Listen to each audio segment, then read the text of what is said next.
You are first. Remember to state your name and affiliate, please. Hey Coach, Gerald Bourget, PHNX Sports. Good to see you. Good to see you. I'm just curious because when we last spoke, you had talked about the importance of being able to play with a point guard, being able to play without one. Now that the offseason's over, you have 2 point guards who can come in here and kind of orchestrate the offense. How do you see that working, especially with the big 3 that last year had to do a lot of the creation and initiation on that end? Yeah, I mean, I think it just starts with adding a really good basketball player in Tyus Jones and Monte Morris. So anytime you can add good basketball players, that's a great thing. And I think for our roster, especially to have a point guard, a starting point guard in Tyus, that I think, it puts, all 3 of those guys, but not just, Book and Kevin and Brad, but the entire group in a position to be their best also. Tyus is, I think well known for setting the floor and getting his teammates involved and, high assists, low turnover. I've been super impressed with just his presence. He has a way about him in the gym, the way he talks with his teammates, the way he has conversations with me. There's a confidence, there's an intelligence. I just think it's an incredible add, and something that, I think credit to James and Josh and the organization to make that happen. Very, very fortunate, and I think Tyus is going to have a big impact, and so is Monte. Dwayne. Yes, Coach Dwayne Rankin, Arizona Republic. Good to see you. 2 things. One, curious what you think about the team honoring Al with the jersey band. That's 1. And then 2, the 3-guard look. Obviously, how do you like that in terms of the way the game is played today? Yeah, starting with Al, I mean, it's, I think everybody could see and know, I think the special place he has in probably the whole state's heart, all basketball fans' heart, the Suns' heart, my heart. So to honor him, I think is important to everybody, including me. So, what an incredible career, what an incredible life, an incredible man.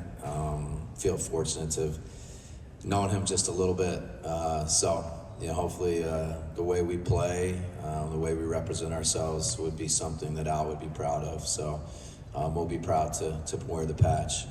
The 3-guard, I'm not exactly sure what you mean with the 3-guard lineup. I think, with Tyus and Brad and Book and KD, we have a lot of guys, that are kind of perimeter, type skilled guys that can handle, that can shoot, that can pass. I think the game has, been moving in that direction. The more skill, playing with more space, more pace, all those things. We feel like our guys are going to be really good together, and mixing and matching them. And it's not always, you can't have all 4 of them on the court at the same time. And Grayson is somebody who started a bunch of games. Having him come off the bench, we feel like is going to be something really good for us. And just the way they all mix together. So I'm excited about the talent, the skills that they bring to the table and trying to maximize them. David. Hey, David Brandt from the Associated Press. Kevin has been remarkably durable over the past year or so, but he just turned 36 the other day, and just kind of wondered your kind of long-term thoughts about maybe easing him in, with the miles on his legs over the summer, just easing him in. What's your kind of plan to make sure he stays fresh? Yeah, I think Kevin's been great this summer. Sometimes he'll make a joke or something about his age, and but as you saw in the Olympics, as you saw this last year, I think he played 75 games. He loves hooping, he loves playing.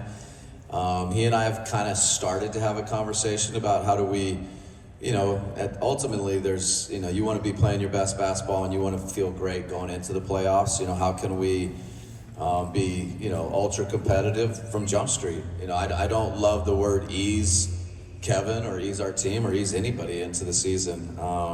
We want to be great coming out of the chute.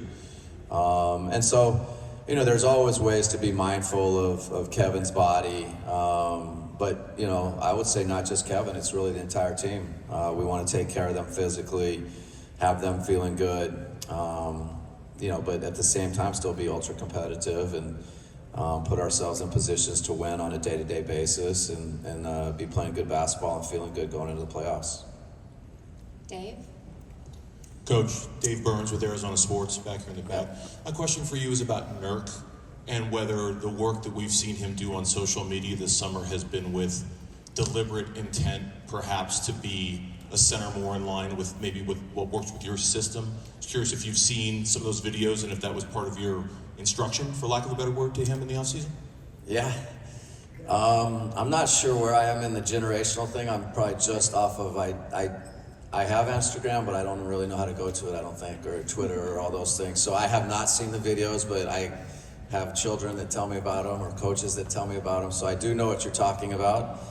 And there definitely has been, I think intentional work by Nurk and conversations with him about, what we think he can do and add and grow. And, most obviously is a three-point shooter. And he's done it a little bit in his past, and we're going to push that envelope. And obviously we feel like there's ways where he can impact the game in a really positive way offensively, but not just three-point shooting. There's lots of things that Nurk's an incredible passer. His skill, his IQ, his vision is, as you watch film and study him, it's pretty unique. So, but yeah, he's been given instruction to work on and shoot and practice threes, and we're going to want to see that in games. Dana? Dana Scott, Arizona Republic. Yeah, sorry. You know what Grayson can do. You had him in Milwaukee, but also with Bol, it's a two-part question. What do you think is the biggest attraction to bringing Bol back, despite him not playing much in last year's playoffs for this team? And second is, you've seen this happen before with Barkley when he first came to the Suns in '92, and he had that great summer with the Dream Team, and that carried over to the Suns going to the finals. Do you see possibly that happening with Devin, as you just mentioned with Kevin on the Olympics this summer in Paris? Yeah, well, I guess, first maybe it was a little bit of Grayson and Bol in the first question. I'll start with Bol. I think from getting the job and being around, James and Josh in the front office and the guys that had watched the team last year, deciding to keep Fizz on the staff, there's a lot of, I'd say love or support or whatever words you want to use for how Bol can positively impact our team. And you look at some of the analytics when Bol and Nurk played together, were probably some of the best combinations for the team last year. So I think he's a really unique player and a shot blocker, with his length and how he can change the game defensively, and then offensively a unique skill set. Obviously an ability to shoot and make threes, but make, plays that, guys at that, height that normally can't make. So I think learning and listening was really kind of won over with, he's somebody that can help us win. He's somebody that can impact winning. So I think we're excited about getting Bol back, and he's had a great summer in the gym working with the coaches. So he's been great. Grayson, it's been awesome to kind of reunite with him. We had, several good years together. Love his wife, Morgan. She's amazing. And I'll just say, watching him in the gym this summer, he's significantly better than when he left. And that's kind of one of our goals. We want players to get better and keep getting better. And he's a really good player. I think he's a lot underrated in a lot of ways, and maybe not appreciated the way he should be. But hopefully he feels that appreciation from me and his teammates, and organizationally, getting the contract, the commitment to him. I had not even realized that Charles Barkley played in, the 92, and then it led into, I was actually a Suns fan and not in the NBA in 92. So I remember those finals vividly. So yeah, let's go for it. Let's get Devin Booker to go from gold medalist to NBA finals. And I think the international play can be a springboard to a great season. Being around a lot of international players, it's, I think, really good for those guys, and obviously the American guys. Barry? Hi, Mike.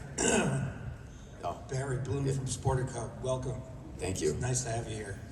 So you guys came from behind and beat the Suns in the finals in 2021, and Booker is the only guy left from that team.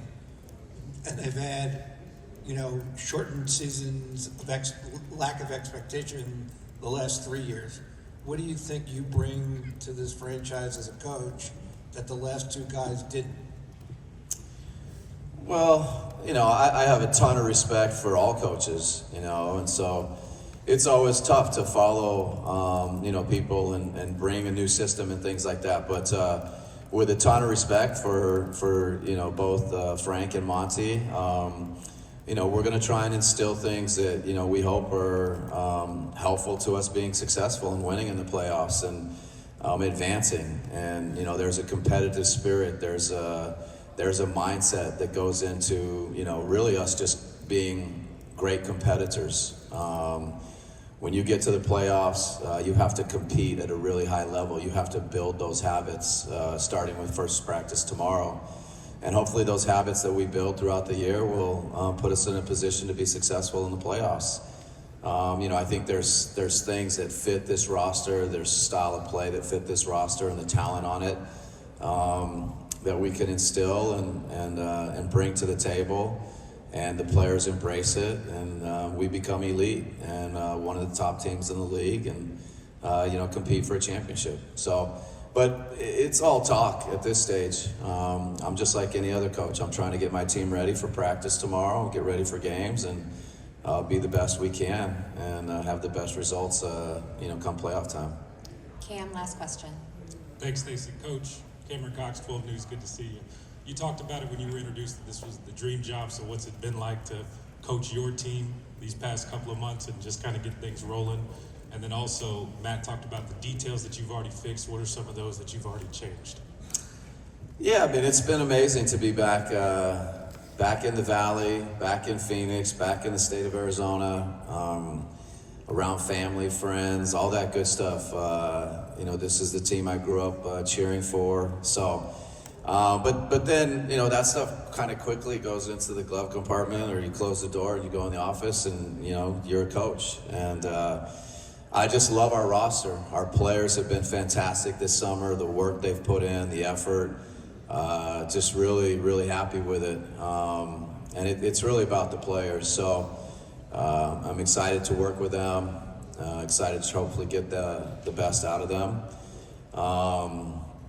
And attention to detail, or there's just, I don't know, maybe we have better toothbrushes or the shampoo or something like that. But it's there's so many things. I think the organization's in a great place. Matt's been incredibly supportive. I think, I don't know how long he's owned the team, but I think there's just every day he's finding ways to make the organization better, to make our facilities better, to make our team better. He wants to create an environment where we can be our best and where we can compete for a championship. And, just working with him and James and Josh, there's been a lot of change around the facility, a lot of change with our group, and we feel like it's been a huge positive.